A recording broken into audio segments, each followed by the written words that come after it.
Essuula ya 29. Owange Alyeri ekibuga Dawudi kye yasiisirako.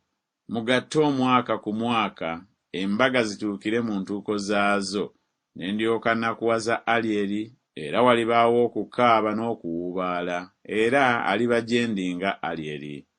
Era ndikusiisirako enjuuyi zonna, era ndikuzingiza n'ekigo, era ndikuzimbako enkomera ez'okuzimbirira. Era olikakkanyizibwa, era olyogera ng'oyima mu ttaka, n'ebigambo byo biriba wansi nga biyima mu nfuufu, n'eddoboozi lyo liba ng'eryoyo aliko omuzimu nga liyima mu ttaka, n'ebigambo byo biryogerwa kyama nga biyima mu nfuufu. Naye ekibiina eky'abalabe bo kiriba ng'effufugge, n'ekibiina eky'ab'entiisa kiriba ng'enfuufu efuumuuka. Weewaawo kiriba kyakaseera mangu ago.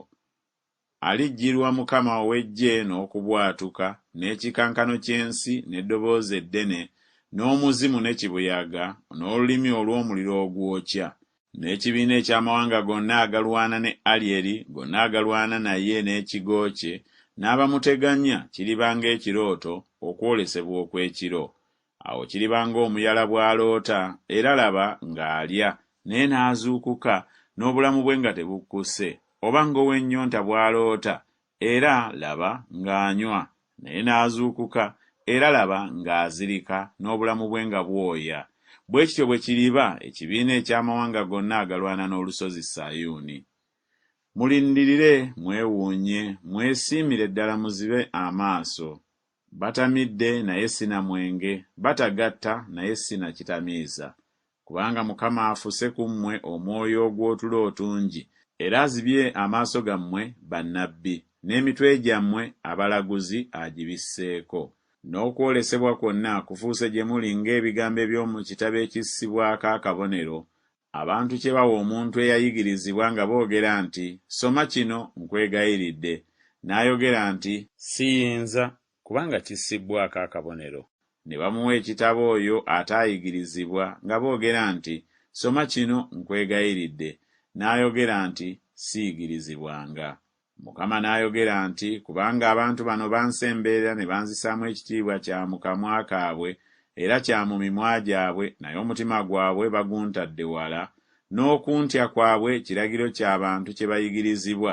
Kale laba, ŋŋenda okukola omulimu ogw'ekitalo mu bantu bano, omulimu ogw'ekitalo era eky'amagero, n'amagezi g'abagezigezi baabwe galizikirira, n'okutegeera kw'abakabaka baabwe kulikwekebwa. Zibasanze abo abakka ennyo wansi okukweka Mukama okuteesa kwabwe, n'emirimu gyabwe giri mu kizikiza, ne boogera nti, ani atulaba era ani atumanyi? Muvuunikira ddala ebintu. Omubumbi balimwenkanya ebbumba, ekintu ekikolebwa n'okwogera ne kyogera ku oyo eyakikola nti, teyankola, oba ekintu ekibumbibwa ne kyogera ku oyo eyakibumba nti, talina magezi. Tekyasigaddeyo kiseera kitono nnyo, Lebanooni alifuusibwa ennimiro eŋŋimu, n'ennimiro eŋŋimu baligiyita kibira. Era ku lunaku luli omuggavu w'amatu aliwulira ebigambo by'omu kitabo, n'amaaso g'omuzibe galiraba okuva mu butalaba ne mu kizikiza. Era abawombeefu balyeyongera okusanyukira Mukama, n'abaavu mu bantu balisanyukira Omutukuvu owa Isirayiri. Kubanga ow'entiisa bamudibizza, n'omunyoomi akoma, n'abo bonna abalabirira obutali butuukirivu bazikiridde.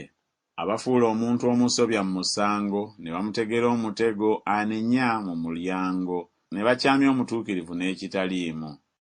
Mukama yanunula Ibulayimu kyava ayogera ku nnyumba ya Yakobo nti, Yakobo talikwatibwa nsonyi n'akatono, so n'amaaso ge tegalikyuka bbala lyago. Naye bw'aliraba abaana be, omulimu ogw'engalo zange wakati mu ye, balitukuza erinnya lyange. Weewaawo balitukuza Omutukuvu owa Yakobo, era balitekemukira Katonda wa Isirayiri. Era n'abo abakyama mu mwoyo balifuuka abategeevu, n'abo abeemulugunya baliyiga okuyigirizibwa.